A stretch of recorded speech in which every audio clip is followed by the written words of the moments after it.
Okay? All right, let's give it a try. Go along this way, okay? Way we go. Low carry at the moment. Low carry. Okay. Faster.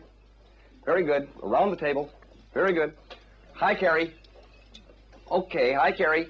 Move along, move along, move along. Okay, go in between. Go ahead. Go ahead.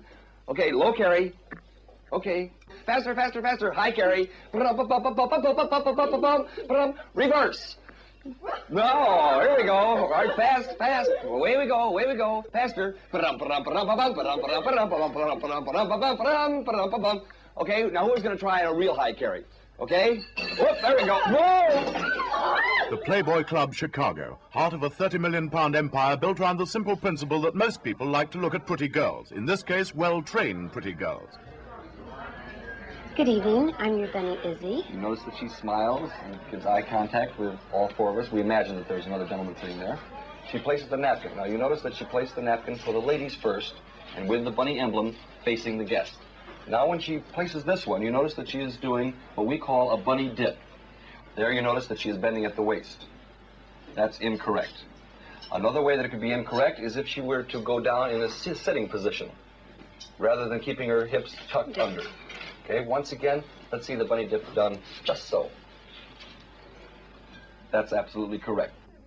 The bunny must always be correct and ready to smile however tired she is. Nearly 100 London bunnies will be trained by the British girls now in Chicago. Girls like Doreen Allen, a Londoner, Dolly Read from Bristol. Why did they go? Well, I wanted to see America, and it was very glamorous. I thought it was very glamorous. But you won't be working here, will you? No, I'll be working in England. But also, it's a very glamorous job in England, too. And it's a very well-paid job. Mm. Very well-paid. Yes. Uh-huh. How well paid? You'll be getting £35 a week. That's Which is not good. bad. What Yes. were you getting before you came here? Well, I was an actress, you know, and it was up and down like a yo-yo. Sometimes I worked, sometimes I didn't. But why a bunny? I mean, Well, it's glamorous. You meet a lot of people, and all types of people. You know, family people and, you know, business people. And it's so nice. Every day you meet different people. but you're not allowed to mix with them at all, are you? No, you're not, and that's nice because you're protected. Well, you say you're protected, but you're wearing, to put it mildly, the brief of costumes, Mm-hmm. which reveals a considerable amount of you. Mm-hmm. Don't you find this embarrassing? Is it? Working? No, not a bit. Not a bit, because when we're on the beach, we wear far less. Far less. We really do. What effect do you find that you have on the club members here in Chicago? The majority of people are only too pleased that we're English anyway, you know, and they keep talking about England and their relatives, and that, you know, and they're very sweet. They're used to seeing bunnies in costumes, so they don't really, you know, take it out on us at all, you know. And how do you think you're going to find them in London? Oh, we hope so. We hope the English people are You're supposed to have going to live up to their name, you know, and be gentlemen. You hope. We hope. We hope. The Americans are gentlemen, why shouldn't the English? How do you deal with a customer if he does get a little bit awkward? We just say, sir, you're not allowed to touch the bunnies. And if he keeps it up, you just say, sir, you're not allowed to touch the bunnies, please don't. Or then, if Or they then you get get really really awkward, awkward. the tray goes over them. Yes! Full of drinks. We hope. We hope. So anyway, as I went past, he pulled my tail. So when I come back, I said to him, I said, well, please don't touch the bunnies there. And he was just still grinning and looking silly. And then he grabbed my arm and tried to pull me down, see? So I just said to him, I said, look, sir, I said, I'm very sorry. I said, but just think if I was your sister. I said, I'm sure if you have got a sister, that you wouldn't like her to take this abuse. We hope that that will not happen very often. It usually doesn't, but you should know what to do if it does, so that you stay ladies at all times. Playboy magazine, of course, is tied up with the Playboy Yes. Clubs. Have you done any posing for nude pictures for that? Yes, I'm going to be Miss May. You're going to be... In the centrefold, yes. You were asked to do this? Yes, and I'm getting $5,000 for it. And I asked my parents first. I phoned them up and they said, fine, you know. My parents trust me, they're great. Well, you weren't concerned about posing the nude? No. Because I had a... Pompeo is an excellent... Who took the pictures. He just made you feel so at home, you know. And I thought I would be embarrassed. I really did, because I've never done anything like that before. But I just wasn't. Yeah, it was just great. Homely atmosphere. Have you done any posing, Lily? No, Why? I'm too shy. Were you asked? Yes. But, you know, what made you decide positively against it? I don't know, just something in me that I wouldn't do it. Guests at the Playboy Mansion can have a fish's eye view of the swimmers through an underwater window, like living in a goldfish bowl, whether they're working or relaxing.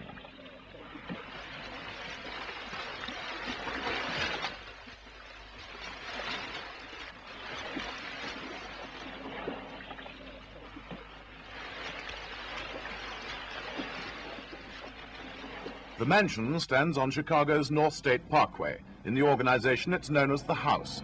Here, the British bunnies live, paying £10 a week for food and board.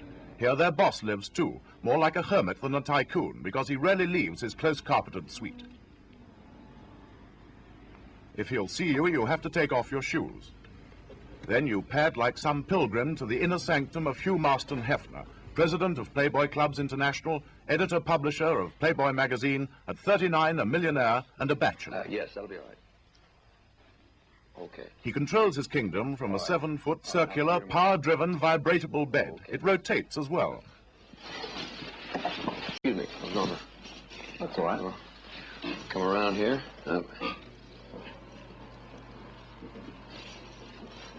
Saves getting up and... It's very nice of you to come round. Yeah, I've always wanted one of these things. What's the advantage in a revolving bed? Well, the real idea behind this one is that it turns a single room into 4 separate rooms. In other words, depending on the direction that it's facing, it sets up very nicely in front of the fireplace or the hi-fi or television, or on the other side we've got a kind of a desk working. Now, can I bring you to the Playboy Clubs? What basically is the principle behind the Playboy Clubs? Well, the club is really an extension of the concept that was developed in the magazine, and it's an attempt as much as possible to kind of bring to life many of the notions that are popularized in the magazine. The concept of relaxed urban living, good food and drink, pretty girls, good entertainment. Do you feel that your customers come to basically look at the bunnies? No, I don't think so consciously. I don't think that it's... the bunnies, of course, are the most popular aspect of the club operation, but I think it's the total operation, the total sense of being the Playboy Club that makes it popular. Looking round here, the office-cum-bedroom that you have here, one can't help but get the feeling that there's an awful lot of research into sex goes into the background of this business. Well, my own educational background is psychology, and I've been very interested in people and motivations, etc., since I was very young. And so if that comment is related to noticing that I have a lot of texts and research material around related to psychology and to sex, that's true. It has more to do with this editorial series, the Playboy Philosophy, that I've been writing, which is really a personal expression of my own views on some of the social and sexual ills of our time. Now, you demand very high moral standards to do with the clubs. For instance, no dating between the bunnies and the members. Don't you feel that dressing the way the girls are dressed, are you not presenting a sort of sexual tease? Are you not saying that far but no further? I don't think there's any pretense involved in it, because,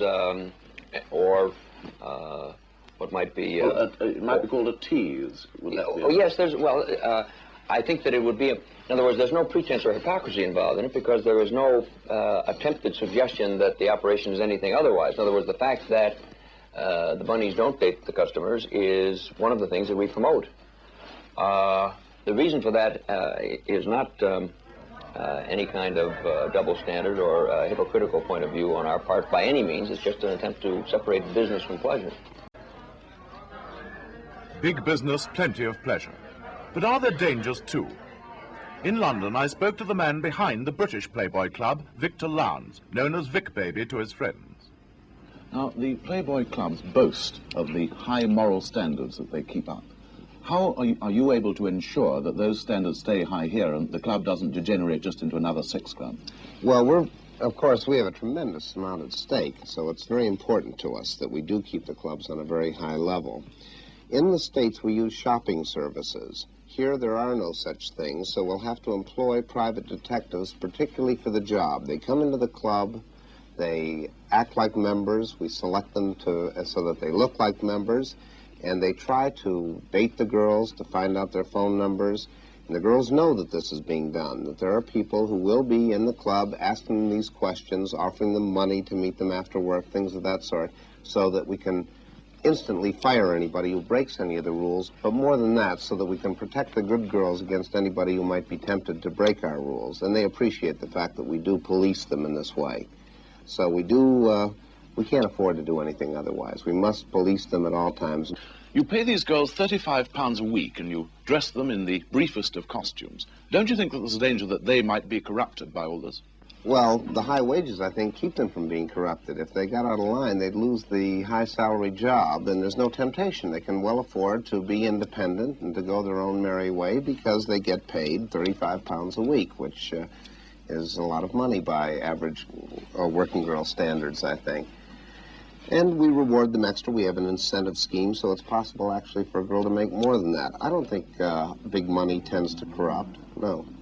Not even the big money of $5,000 for nude posing for Playboy magazine? Well, I don't think that necessarily posing in the nude is corrupting, as you might say. As the lady once commented when she was criticized for wearing diamonds during the daytime, she said, well, them's what has them, wears them.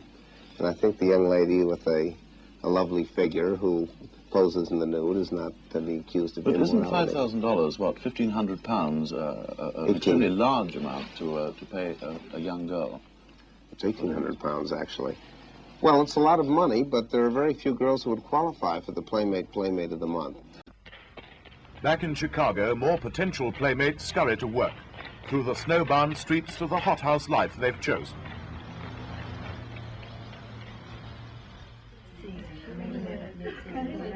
Behind the scenes, their costumes, all individually tailored, are waiting. A scramble to get wedged into the heavily boned costume, ready for another 8-hour stint in the dimly lit bars. Life, says Hefner, is an end in itself, and pleasure is preferable to pain. It's a philosophy that's netted his organization a cool, very painless £10 million over the past year.